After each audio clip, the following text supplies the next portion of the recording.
Welcome to Penrose Learning, where we make understanding easy. In this video, I will explain how to set up Luckperms. First, you'll need to download the Luckperms plugin from its official source. Once downloaded, simply place the plugin file into your server's plugins folder.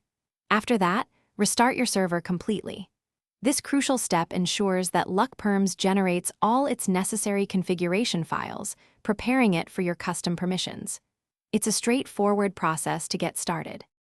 Next, let's create your foundational permission groups.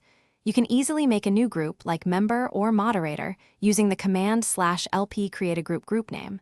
Once your groups are established, assign specific permissions to them. For example, /lp group member permission set essentials. Build true. Remember to set a numerical weight for each group. Higher weights typically mean higher priority, which is vital for managing permission inheritance effectively across your server. Now, let's focus on managing individual user permissions. You can grant a specific player a unique permission using /lp user username permission set permission. More commonly, you'll add users to the groups you've already created. For instance, /lp user username parent add member.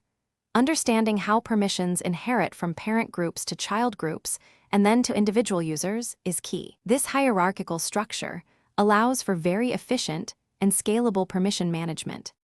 Finally, let's touch on some advanced features and best practices. Luckperms offers powerful contexts, allowing you to apply permissions only under specific conditions, like in a certain world or game mode. For a more visual approach, explore the web editor.